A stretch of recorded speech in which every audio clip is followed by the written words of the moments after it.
This is the Horse Radio Network. This is episode 853 of Horse Tip Daily. A different horse tip, a different equine topic, a different equestrian expert every day. Horse Tip Daily brings the world of equine knowledge to you, one day at a time.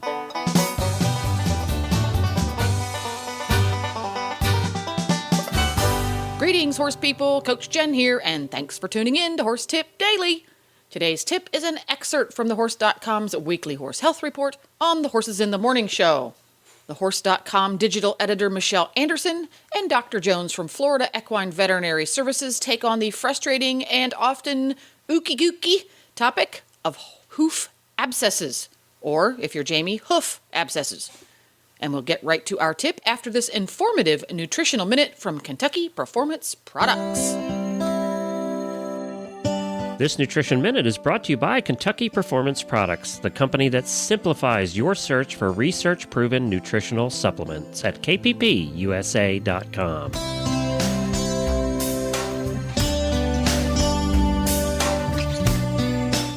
The horse that matters to you matters to Kentucky Performance Products.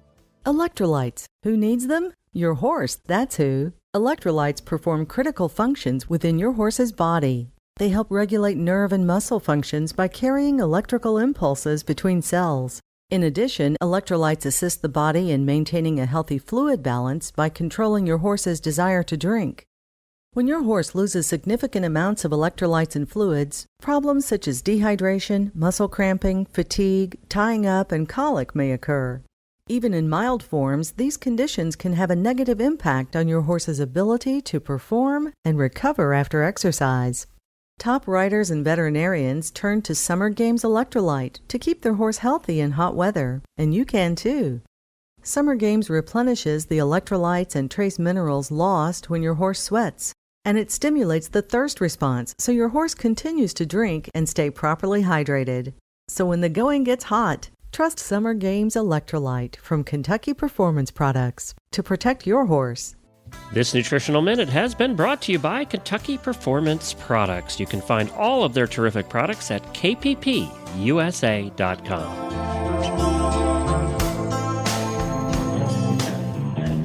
Well, it's time for TheHorse.com Weekly Horse Health Report with Michelle Anderson, digital editor of TheHorse.com, and Dr. Jones of Florida Equine. Good morning, Dr. Jones.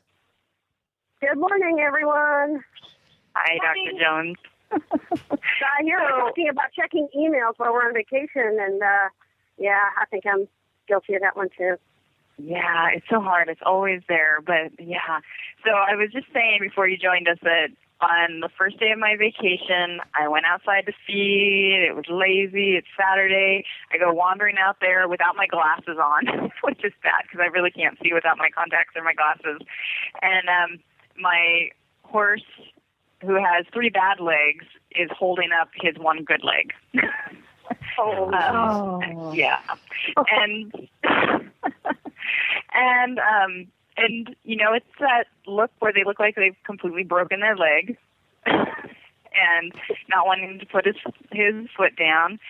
And so I didn't have my glasses on, so I'm like feeling for blood.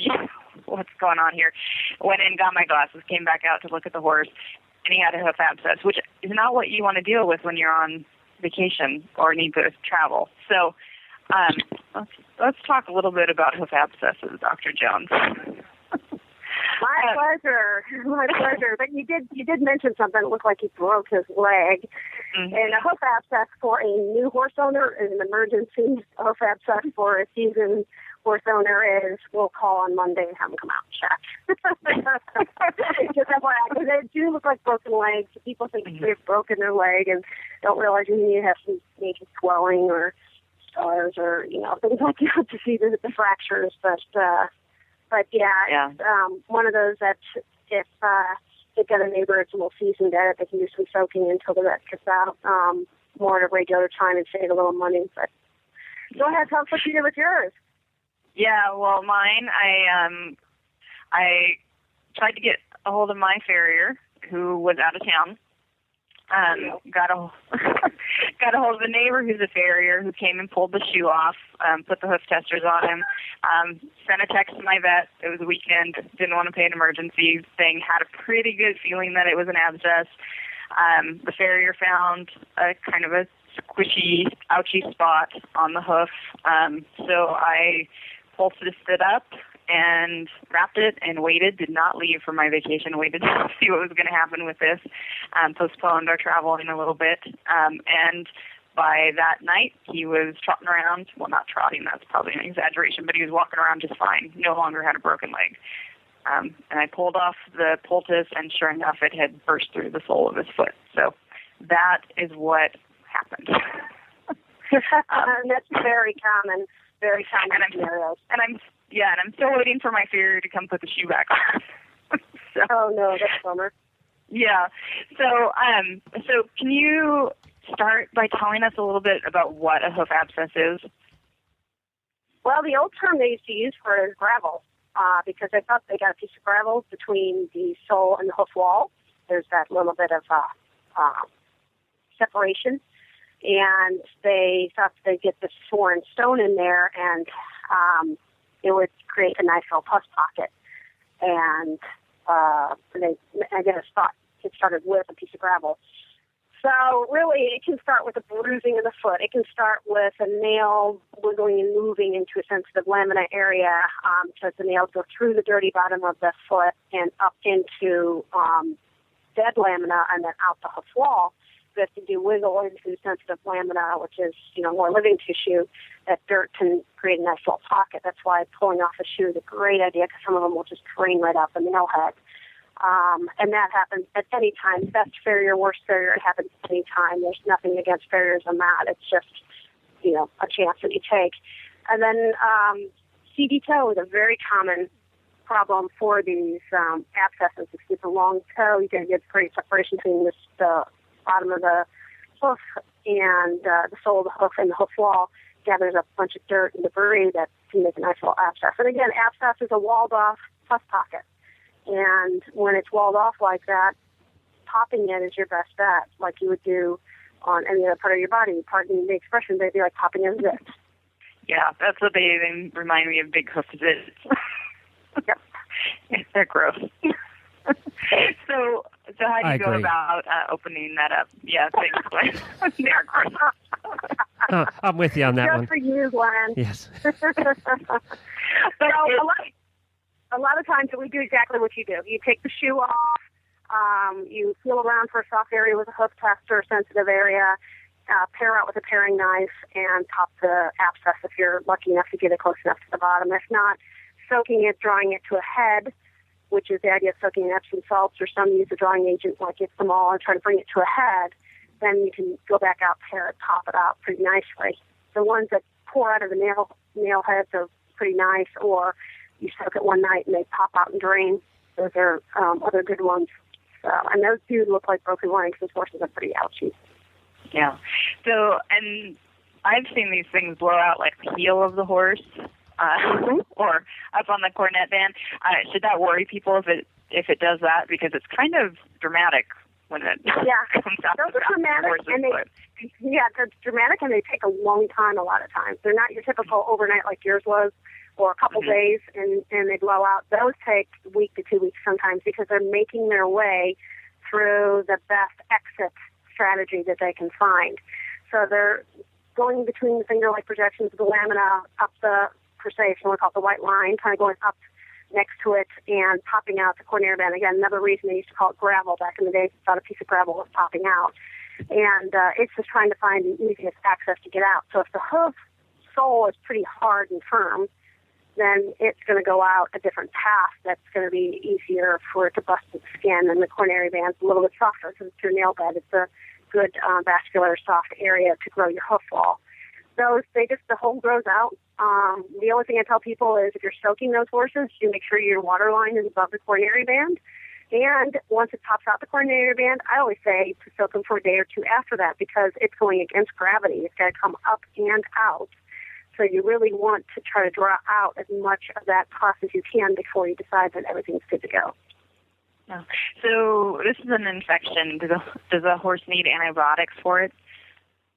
Again, abscesses are beautiful because they wall themselves off, so antibiotics are kind of tough to use on abscesses because they can't seem to get inside and work. So it's a rarity that you would use an abscess. You use an antibiotic on an abscess. That goes for other parts of the body too. Usually we lavage those out, which would be your soaking. On occasion, I do know that some horses have been put on it because they're worried the abscess is sitting up against the coffin bone, and that would be on a rare occasion. So every general abscess does not, sole or hoof abscess does not go on antibiotics right away. It's an ongoing or one that they've x-rayed. It looks like it's up against the bone, or it has some sort of bony involvement that they might want to consider using antibiotics. Now, I mentioned that I poultice mine. Do you have a poultice that you recommend, your favorite? Because I know, I've dealt with lots of abscesses since I moved to Central Oregon. It's just we have like lava rock, and then they get bruised, and their feet get wet, and then we get abscesses a lot, more abscesses than I've ever seen in my life. And I've kind of come up with a routine that works for me. Do you have something that you really like to use? Everybody has their own little recipe. I'm a big fan of old-fashioned. I'm a big fan of doing the Epsom salt and water. But what you got to do is you got to make that Epsom salt water a very high salt content so it draws, because you want to draw the pus out to try to dilute out the salt content of the water. So I'm a huge Epsom salt and water fan. I also like the idea that it's probably doing a little soothing to the horse. Those that can't have a horse stand in a bucket or a low pan, the low pans are better because they don't freak out as much and they don't spill over and cause a big ruckus. The poulticing of an Ixamol or some sort of sugar-type betadine solution that sits on the bottom of the sole 24/7 would work, because some horses just don't want to put their foot into a bucket or into a low pan. And then Glenn, are you there? Yeah. What is your ingredient that you use? Me, I tried a lot of different things. I like the animal insects stuff that you cut out, but it can get kind of spendy. So I have this poultice that smells like mint. It reminds me of toothpaste. And there's just something about it. It draws them out really fast. So I put that in there with a bunch of gauze and wrap it up. So, and do you have any tips for keeping the hoof wrapped? Because that can be a huge challenge, especially if you don't have a stall. Like I don't have a stall to put them in. Oh, yeah. My favorite is the duct tape boot. And one of these days I'll get it on my website so people can see what it looks like. It's pretty neat and nifty. We use it on the pasture horses. And it works great for those horses that don't like to put their foot in the bucket, because you can actually pour Epsom salt water into the heel of the boot, and they soak all day long. But it's cotton roll that I lay out a big square that you buy at the feed stores or that the vet has, and you wrap the foot. You pick the foot up, of course, clean it out very well, and you wrap the foot all the way up to mid-pasture and underneath the fetlock or underneath the ankle, and you secure it with that wrap because it sits snugly around the bottom of the foot and around the heels, so you get this nice little sock-looking item.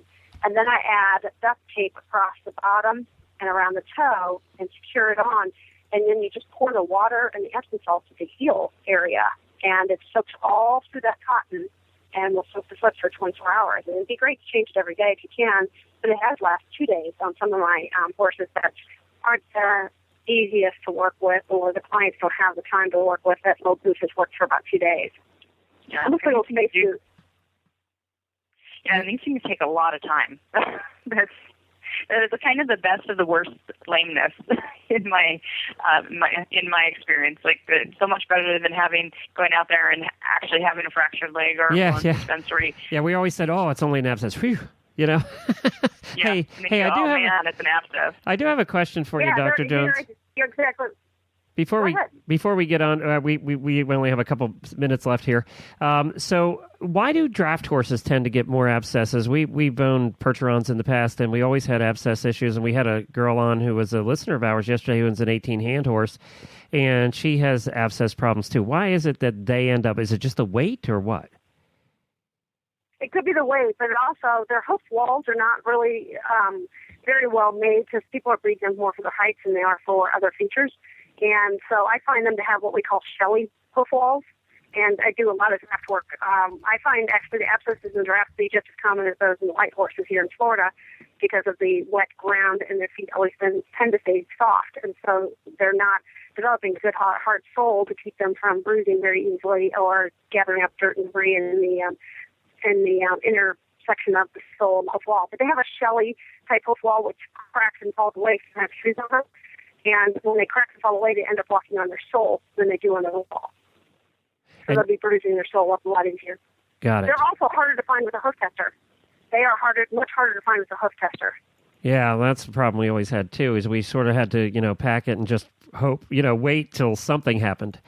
We got to know what the abscesses look like in these particular horses, but their feet are the size of pie plates too. So, there's a lot more room there for abscesses. Well, before we go, I know that Michelle, I know that you guys probably have some articles you want to talk about, but you're always trying to gross me out, so it's my turn to gross you two out. Okay.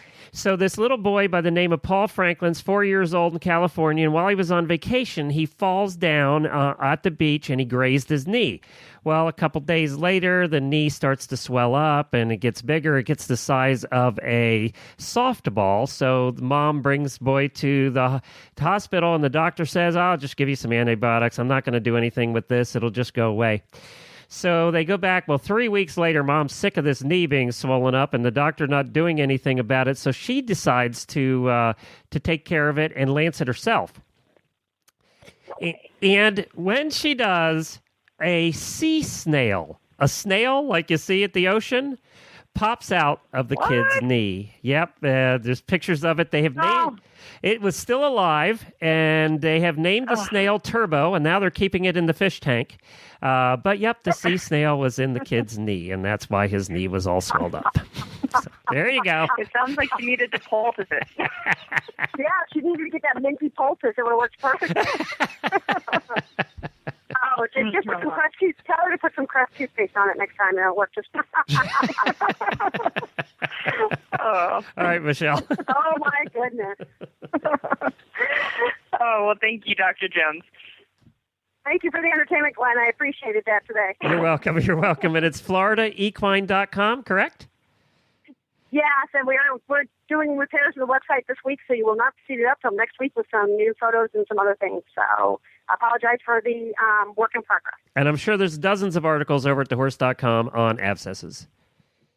Oh, yeah, and we have a video on there that shows how to do that nifty duct tape boot that Dr. Jones is talking about. Very good. Thank you both. Talk to you again next week. And that's a wrap. To listen to more of thehorse.com's tips, just go to horsetipdaily.com and look for the experts drop-down menu on the left.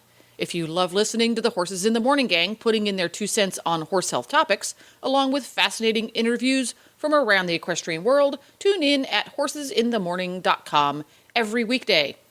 And don't forget to support our sponsors here on Horse Tip Daily, because they really do make these podcasts possible. Today's podcast has been brought to you through the generous support of Kentucky Performance Products.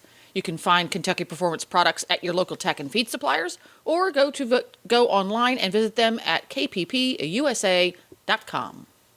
The Horse Radio Network and the Horse Radio Network hosts are not responsible for statements of guests or their opinions. Use your own judgment when listening to the tips provided by the experts on Horse Tip Daily.